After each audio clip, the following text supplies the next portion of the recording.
بسم اللہ الرحمن الرحیم الحمدللہ رب العالمین والعاقبۃ للمتقین الذین اذهب اللہ عنہم الرجس وطہرہم تطہیرا اللہم صلی علی محمد وآل محمد فاسألوا اہل الذکر ان کنتم لا تعلمون وبہ نستعین۔ السلام علیکم ورحمۃ اللہ وبرکاتہ۔ سلام عرض کرنے کے بعد ناظرین کرام، آج ہم آپ کی خدمت میں حاضر ہوئے ہیں گزشتہ سے پیوستہ اپنے دروس کے سلسلہ اجمالی تعارف خلاصہ قرآن کے ساتھ اور چند اہم نکات اور عناوین کے ساتھ قرآن کے 27ویں پارے کے ساتھ آپ کے سامنے حاضر خدمت ہوئے ہیں، اور اس میں سورہ ذاریات کا بقیہ حصہ جو کہ ابتدائی حصہ 26ویں پارے میں ذکر تھا، اور اس کا بقیہ حصہ جو ہے وہ 27ویں پارے میں ذکر کیا جا رہا ہے، اور جس میں فرعون اور اس کے اہلکاروں کے دریا میں ڈبوئے جانے اور قوم عاد کی ہوا کی نظر کیے جانے اور قوم سمود اور قوم نوح کے عذابوں میں گرفتار کیے جانے کا بیان ہے کہ کس قوم پر کون سا عذاب آیا اور کس نبی کی کس قوم نے کون سا کام انجام دیا اور کون سی خدا کی نافرمانی کی کہ جس کے بدلے میں اللہ نے ان کے اوپر عذاب نازل کیا ہے، اور ہمیں چاہیے کہ ہم خدا کی اطاعت کریں تاکہ خدا کے عذاب میں گرفتار نہ ہوں اور بروز محشر خدا کے سامنے ہم سرخرو ہو سکیں۔ اور اس طرح سے جو ہے سورہ طور میں کی جو ہے وہ کئی باتوں کا جو ہے وہ ذکر کیا گیا، جس میں قیامت کا بیان ہے کہ قیامت کیسے آئے گی، کیا نشانیاں ہیں، کس طرح اللہ نے ہمیں قیامت سے متوجہ کیا ہے، ہمیں تذکر دیا ہے اور ہمیں کن چیزوں سے پرہیز کرنا ہے، کس طرح خدا کی اطاعت کرنی ہے اور وہ کس طرح سے انجام پائے گی۔ اس طرح دوسرا نقطہ یہ کہ جنتی جنت میں کس طرح گھومے پھریں گے اور ان کا اعتراف جو ہے وہ کیسے ہوگا، اس کا تذکرہ، اس کی وضاحت اور فضیلت جو ہے وہ بیان کی گئی کہ جنتی جنت میں کیسے سیر کریں گے، کن کن مقامات پہ جائیں گے، کون سے درجات ہوں گے، کون سی چیزیں ہوں گی، کون سے نعمتیں ہوں گی، ان تمام کا تفصیلاً وہاں پہ ذکر کیا گیا۔ اور تیسرا نقطہ یہ کہ نبی اکرم صلی اللہ علیہ وآلہ وسلم کو اہل مکہ نے کیا کہا، کیا کہہ کر جو ہے اذیتوں کا شکار کیا، اس کی جانب اشارہ کیا گیا ہے کہ خدا کے رسول کو کون سی اذیتیں، کون سی تکلیفیں دی گئیں، کون سی نافرمانیاں کی گئیں، اور کس طرح سے وہ خدا کے نافرمان بنے اور کس طرح سے کن جو ہے وہ مشکلات میں دوچار ہوئے۔ اور اسی طرح سے سدرۃ المنتہا کے پاس یعنی نبی کریم صلی اللہ علیہ وآلہ وسلم نے جہاں پر اہل مکہ نے اذیتیں دیں، اس کے بعد سورہ نجم میں کئی باتوں کا ذکر کیا گیا، جس میں سورہ نبی کریم صلی اللہ علیہ وسلم نے جبریل علیہ السلام کو 2 مرتبہ ان کی اصلی حالت میں دیکھا، ابتدائے نبوت میں اور معراج کے موقع پر سدرۃ المنتہا کے پاس جو ہے وہ جبرائیل نے ان کو دیکھا تھا، اس کا ذکر کیا گیا ہے، وہ بھی قرآن میں موجود ہے۔ اور دوسرا نقطہ یہ کہ انسان کی کوشش رائے گاہ نہیں جاتی ہے، شرط یہ ہے کہ وہ اپنی کوشش میں مخلص ہو، اور وہ بغیر کوشش کے کسی چیز کو حاصل نہیں کر سکتا۔ جیسے اللہ نے کہا، اللہ خود فرماتا ہے کہ جو اپنی حالت کو نہ بدلے اللہ بھی اس کی حالت کو نہیں بدلتا۔ تو یعنی جو ہدایت حاصل کرنا چاہتا ہے اللہ اسے ہدایت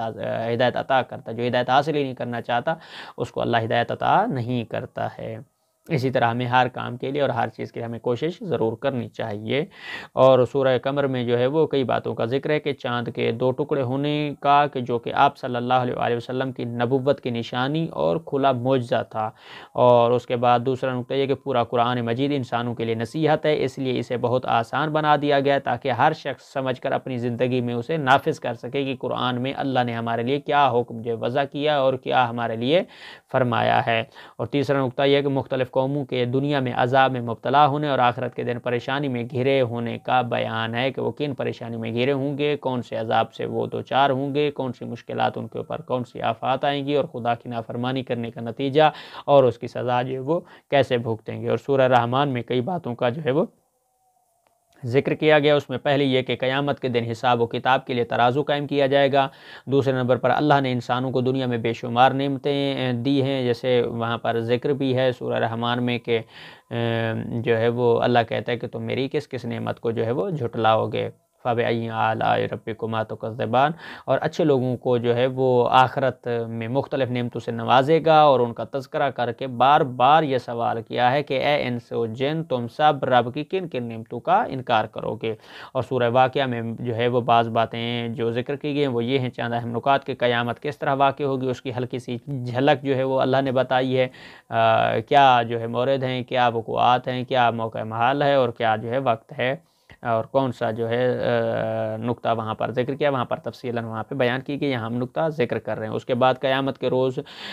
لوگ جو ہے وہ 3 زمرے میں ہوں گے، سابقین اور اولین اور اصحاب الیمین، اور اس کے بعد وہ لوگ وہ اصحاب جو جہنمی لوگ ہوں گے۔ اور اس طرح سے تیسرا نقطہ یہ کہ اللہ کی قدرت کاملہ کا بیان ہے کہ نطفہ سے بچے کی پیدائش، کھیت میں پودے کا اگانا، آسمان سے بارش نازل کر کے اسے پینے کے لیے میٹھا بنانا، درختوں سے آگ پیدا کرنا، یہ سب اب اللہ ہی کی کاریگری اور قدرت ہے کہ کسی انسان کے پاس کی بات نہیں ہے کہ کوئی بھی اس طرح کا دعویٰ کرے، یہ صرف اور صرف اس ذات کے ساتھ مختص ہے، صرف اللہ کی ذات جو ہے ان کاموں کو انجام دیتی ہے اور دے سکتی ہے، اور کسی کے پاس کی بات نہیں، اور نہ ہی کوئی اگر کوئی اس طرح کا دعویٰ کرنے والا ہے تو وہ جھوٹا ہے۔